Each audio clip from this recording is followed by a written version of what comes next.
ثانٍ ودعا بدعوتهم إلى يوم الدين أما بعد. محترم حضرات، اس وقت آپ کے سامنے بہت اہم موضوع پر گفتگو ہوئی ہے. ایک طرف مسئلہ ہماری معاشی زندگی کا ہے. خاص طور سے دو باتیں آپ کے سامنے آئی. میں جو بات خاص طور سے کہنا چاہتا ہوں وہ یہ ہے کہ انما المؤمنون اخوہ، کہ ایمان والے سب آپس میں بھائی بھائی ہیں. یہ اخوت ایمانی ہمارا سب سے قیمتی ہتھیار ہے. یہ اخوت اگر ہمارے اندر پیدا ہو جائے اور بھائی چارے کی یہ فضا بن جائے تو آپ خود دیکھیں گے کہ اس کے نتیجے میں حالات کس طرح بدلتے ہیں. ہم کو یہ سمجھنا ہے کہ اللہ نے ہمیں ایک امت بنایا ہے. ہمارا تعلق جماعتوں سے ہوتا ہے، ایک ضرورت کے لیے ہوتا ہے. ہمارا تعلق کسی مدرسے سے ہوتا ہے، کسی تحریک سے ہوتا ہے، ایک ضرورت کے تحت ہوتا ہے. لیکن اصل حقیقت یہ ہے کہ ہم سب ایک امت ہیں. حضرت مولانا محمد یوسف صاحب کاظلوی رحمۃ اللہ علیہ بڑی طاقت کے ساتھ یہ بات فرماتے تھے کہ جماعت پناہ پیدا مت کرو، امت پناہ پیدا کرو. یہ امت پناہ پیدا ہو جائے تو ہمارے حالات یکسر بدل جائے. ہم محلوں میں ہیں. اب میں بطور نظم کے اور ترتیب کے ایک بات کہنا چاہتا ہوں. ابھی دو موضوعات سے متعلق باتیں سامنے آئی ہیں. میں ایک بات تو یہ عرض کرنا چاہتا ہوں کہ یہ دونوں کام زیادہ بہتر طریقے پر جب ہوں گے جب ہمارا محلے کا نظام مضبوط ہو. اور محلے کا نظام مضبوط جب ہوگا کہ جب ہم وہاں کی مسجد سے ایک ایک گھر کو اور گھر کے ایک ایک فرد کو جوڑنے کی کوشش کریں.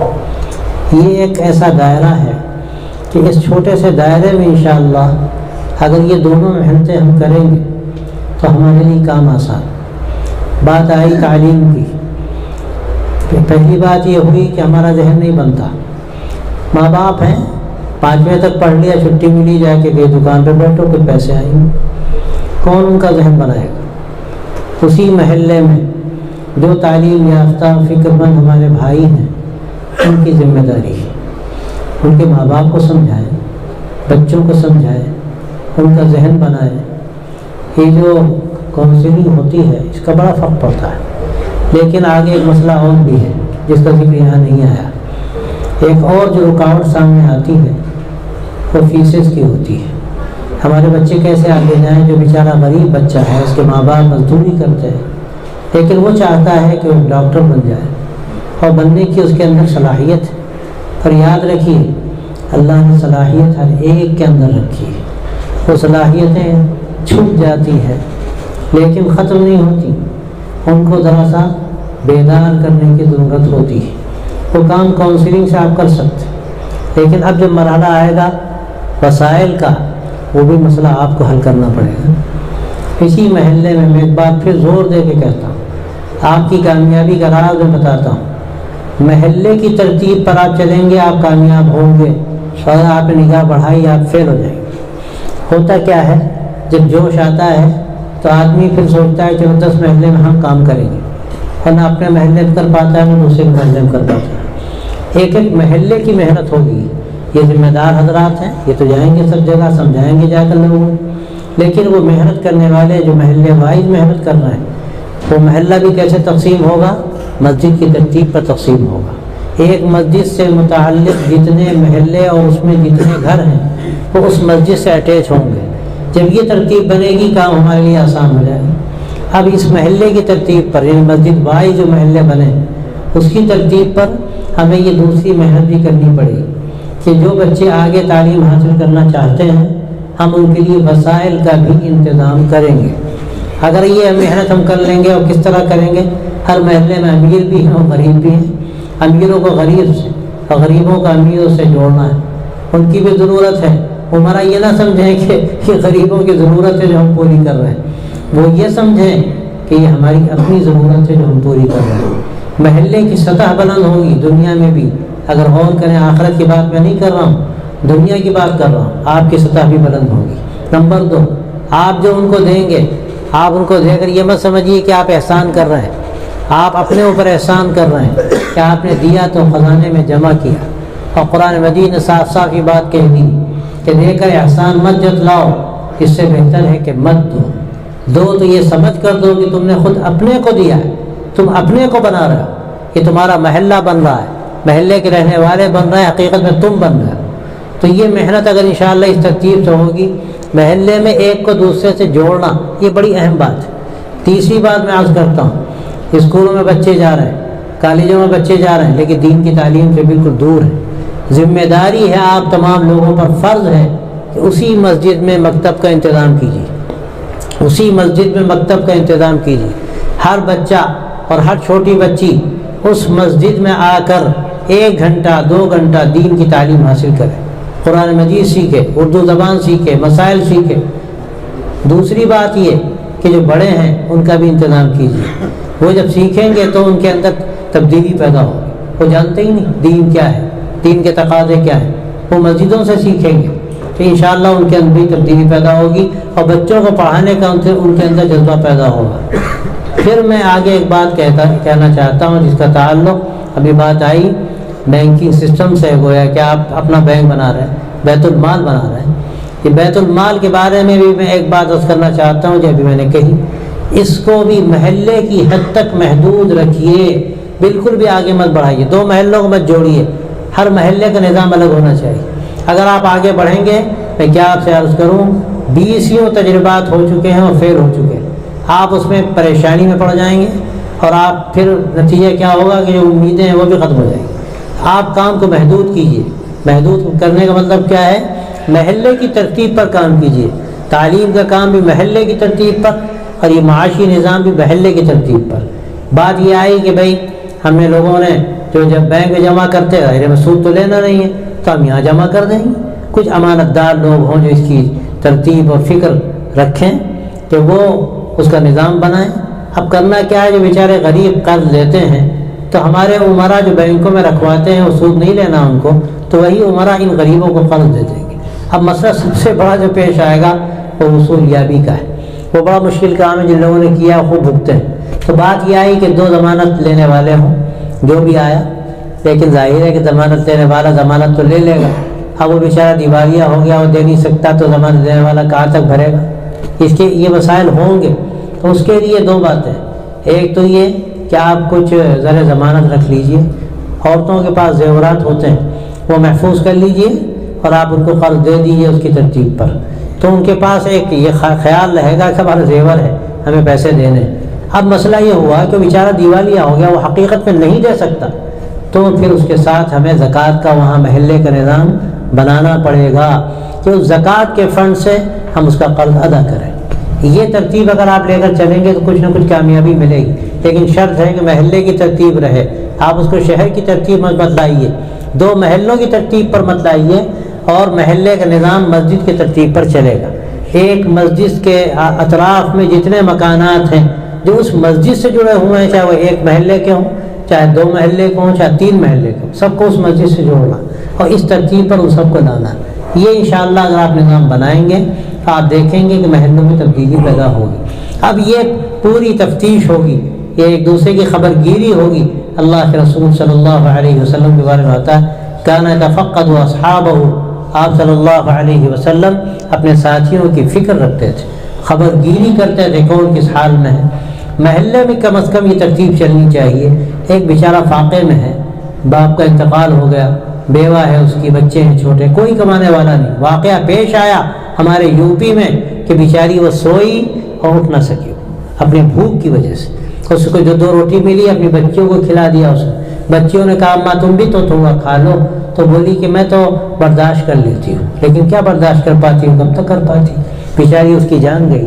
ہمیں حیرت ہے کہ جہاں مسلمان رہتے ہو وہاں کوئی بھوک سے اپنی جان دے۔ میرے بھائیوں، یہ اس لیے ہے کہ ہمارے یہاں نفسا نفسی کا عالم ہے، ہمارے یہاں خود غرضی کا مزاج ہے، اس کو بدلنے کی ضرورت ہے۔ اسلام ہمیں اجتماعی نظام میں پروتا ہے اور اخوت اسلامی کی ہمیں تعلیم دیتا ہے۔ یہ نظام اگر ہم نے اخوت اسلامی کا قبول کیا اور محلے محلے فکر اور محنت کے ساتھ انشاءاللہ ہمارے نوجوان پھرے، اور میں نے کوشش بھی کی اپنے علاقوں میں بعض کوشش کی، اس کے لیے پورا ہم نے فارم بنایا، اس کے پورے خانے بنائے، کیا کیا ضرورتیں ہیں، اور ایک ایک گھر سے فارم بھرا گیا کہ کتنے بچے ہیں، کتنے نوجوان ہیں اور کتنی عورتیں ہیں، پورا نظام بنا اور کون کس حال میں ہے، کیا کر رہا ہے۔ اب اس ترتیب کے بعد ہم ان کی ضرورتوں کو دیکھ کر ان کی ضرورتوں کو پورا کریں گے۔ اس میں بہت سی سرکاری اسکیمیں ہوتی ہیں، کوئی بیوہ ہے، کوئی بہت غریب ہے، اس کے کارڈ بنتے ہیں۔ آپ یہ کام بھی کر سکتے ہیں، تھوڑی سی آپ توجہ کر لیں، پڑھے لکھے لوگ ہیں ان کے کارڈ بنوا دیجئے، وہ بیچارے نہیں جا سکتے، آپ ان کا کام کر دیجئے، یہ بہت بڑی خدمت ہوگی انشاءاللہ، اور آپ کا کچھ خرچ نہیں ہوگا۔ وہ خرچ تو حکومت کا نظام میں آتا ہی ہے، لیکن بیچارے غریب لوگ جانتے ہی نہیں۔ عجیب بات یہ ہے کہ جن کے لیے ہوتا ہے وہ کچھ نہیں جانتے۔ وہ ہمارے محلے کے ذمہ دار اور پڑھے لکھے نوجوان ہیں، وہ طے کر لیں کہ ہمیں یہ کام کرنا ہے۔ جو کارڈ نہیں، کارڈ بنوانا ہے، راشن کارڈ نہیں وہ بنوانا ہے، اگر ہمیں الیکشن کارڈ نہیں وہ بنوانا ہے، یعنی حاصل ہی جو بھی کارڈ نہیں ہے، اور جس سطح کا وہ آدمی، کوئی بیوہ عورت ہے اس کے بھی کارڈ بنتے ہیں، کوئی یتیم بچہ ہے اس کا الگ کارڈ بنتا ہے، بیماری کا الگ نظام ہے۔ بہت عجیب غریب نظام ہے پورا، لیکن لوگ جانتے نہیں۔ وہ نظام بھی ہمیں انشاءاللہ اپنے ہاتھ میں لینا ہے۔ آپ اپنے ہاتھ میں لے کر لوگوں کی مدد کریں گے، لوگ آپ کی قدر کریں گے، آپ ان کو پھر تعلیم پر لائیں گے، اپنے نظام پر لائیں گے، دین کی بات ان کے سامنے رکھیں گے، وہ آسانی سے قبول کریں گے۔ جب وہ یہ دیکھیں گے کہ ان کو ہماری فکر ہے، یہ بہت بڑی بات ہے، آپ صرف دین کی فکر کر رہے ہیں، یقیناً یہ فکر سب سے بڑی فکر ہے، لیکن اس کے ساتھ اگر آپ ان کی دنیا کی بھی فکر کریں، کوئی غریب ہے، کہیں کھانا نہیں پک رہا ہے، ان کے یہاں کھانا پہنچانا ہے، بلکہ پھر ایسا نظام بنا دینا ہے کہ کمانے والے ان میں پیدا ہو جائیں، ان کو کچھ پینشن ملنے لگے، تو ایک بہت بڑی خدمت ہوگی۔ اس کا پورا نظام بنانے کی ضرورت ہے۔ ہمیں بڑی خوشی ہے کہ آپ کے نوجوان اس میں ماشاءاللہ محنت کر رہے ہیں۔ اب جو محلے کی خرابیاں ہیں ان پر بھی نگاہ رکھنی، کہیں کوئی نشے میں جا رہا ہے اور کوئی سود میں اور جوئے میں اور نہ جانے کیا کیا خرافات ہیں، تو ہمیں ان نوجوانوں کو اپنے ہی نوجوانوں کے ذریعے سے نکال کر لانا ہے اور ان برائیوں سے ان کو آگاہ کرنا ہے۔ یہ فکر انشاءاللہ اگر پیدا ہوگی تو محلے محلے ایک نیا گویا کہ نظام ڈیولپ ہوگا، اور اس کے ذریعے سے اللہ کے رسول صلی اللہ علیہ وسلم نے ہمیں جس سماج کی تلقین فرمائی ہے اور ہمیں جو مبارک معاشرہ دیا ہے، وہ مبارک معاشرہ انشاءاللہ وجود میں آئے گا۔ تو یہ بہت بڑی ضرورت ہے، ایک بہت بڑا کام ہے جس کے لیے آپ حضرات لگے ہوئے ہیں۔ ہمیں امید ہے کہ انشاءاللہ اس سے پورے شہر پر اثر پڑے گا، ایک ایک محلے کی محنت ہوگی اور تمام محلوں کو مسجد سے جوڑا جائے گا، اور یہاں سے بھی دین و دنیا کی فکریں کی جائیں گی، ایک ایک گھر تک پہنچنے کی کوشش ہوگی۔ آپ دیکھیں گے انشاءاللہ اس کے اچھے نتائج نکلیں گے۔ میں مبارکباد دیتا ہوں اپنے ان عظیم نوجوانوں کو جو ماشاءاللہ محنت کر رہے ہیں، اور یہاں کی اس ٹیم کو جو لگی ہوئی ہے، اور ذمہ داروں کو جو الحمدللہ سرپرستی کر رہے ہیں۔ اللہ تبارک و تعالی مفید بنائے اور اس کے بہتر نتائج پیدا کرے۔ اور میں نے جیسے عرض کیا، ترتیب کے ساتھ آپ محنت کریں گے، اور آخری بات یہ کہ جو کچھ بھی ہم کریں اللہ کی رضا کے لیے اخلاص کے ساتھ، تو ہمارا یہ کام کبھی بھی ضائع نہیں ہوگا، ختم نہیں ہوگا۔ اللہ کا فیصلہ ہے، جو کام اخلاص سے ہوتا ہے اس کو بقا کا مقام ملتا ہے، بقا کے فیصلے اللہ کی طرف سے ہوتے ہیں۔ انشاءاللہ یہ کام آگے بڑھے گا، اس کے نتائج آپ اپنی نگاہوں سے دیکھیں گے، لیکن شرط ہے کام اللہ کے لیے ہو، اخلاص کے ساتھ ہو، اور ترتیب بھی صحیح ہونی چاہیے۔ الاخلاص و تنظیم، دو باتیں بڑی اہم ہیں، اخلاص بھی ہو، اس کے ساتھ ساتھ نظم ہو، ترتیب ہو، تو کام پھر صحیح چلتا ہے، آسانیاں پیدا ہوتی ہیں۔ دنیا کو اللہ نے دارالاسباب بنایا ہے، آپ بے ڈنگے پن سے کام کریں گے ثواب ملے گا، اخلاص کے ساتھ کریں گے، لیکن کام بہت آسان نہیں ہوگا، دشواریاں ہوں۔ آپ ترتیب کے ساتھ کام کریں گے، اور ان مسائل کو جو پیش آ سکتے ہیں پہلے سے پیش نظر رکھ کر اس کی ترتیب بنائیں گے، اللہ آپ کے لیے کام کو آسان کرے گا، اور اس کے نتائج بھی آپ دیکھیں گے انشاءاللہ۔ اللہ تبارک و تعالیٰ آپ کے جمع ہونے کو مفید بنائے، اور جو ترتیب اللہ نے آپ کے ذہنوں میں ڈالی ہے اس کو پورے شہر کے لیے بہت بڑے خیر کا ذریعہ بنائے۔ وآخر دعوانا ان الحمدللہ رب العالمین۔ مولانا محمد وعلى آل سيدنا ونبينا مولانا محمد وبارك وسلم۔ ربنا تقبل منا إنك أنت السميع العليم وتب علينا إنك أنت التواب الرحيم۔ رب وفقنا لما تحب وترضى واجعل آخرتنا خيرا من الأولى اللهم احسن عاقبتنا في الامور كلها واجرنا من خزي الدنيا وعذاب الاخره یا حی یا قیوم یا ذا الجلال والاکرام یا ارحم الراحمین. یا اللہ اس کے سب کے جمع ہونے کو قبول فرما. یا اللہ اس کو خیر کا ذریعہ بنا. پورے شہر کے لیے خاص طور سے یا اللہ ایک بہتر انقلاب کا ذریعہ بنا. دلوں کے اندر بہتر تبدیلی پیدا فرما. محلوں میں بہتر سماج تشکیل فرما. اس کے لیے اللہ تو ہم سب کو قبول فرما. ان کاموں میں برکت عطا فرما. ان کے بہتر نتائج پیدا فرما. ہمارے نوجوانوں کو یا اللہ خدمت دین کے لیے قبول فرما. انسانوں کو صحیح راستے پر لانے کا ان کو ذریعہ بنا. انسانیت کے پیغام کو عام کرنے کا یا اللہ تو ان کو ذریعہ بنا. اپنے فضل و کرم سے ہم سب کی دعاؤں کو قبول فرما. آنے والوں کے آنے کو قبول فرما. اپنے اپنے علاقوں میں اس محنت کو لے کر کام کرنے کی ان سب کو یا اللہ توفیق عطا فرما اور ان کاموں کے بہتر نتائج پیدا فرما. وصلی اللہ تعالی علی خیر خلقہ سیدنا مولانا محمد وعلی آلہ وصحبہ اجمعین برحمتک یا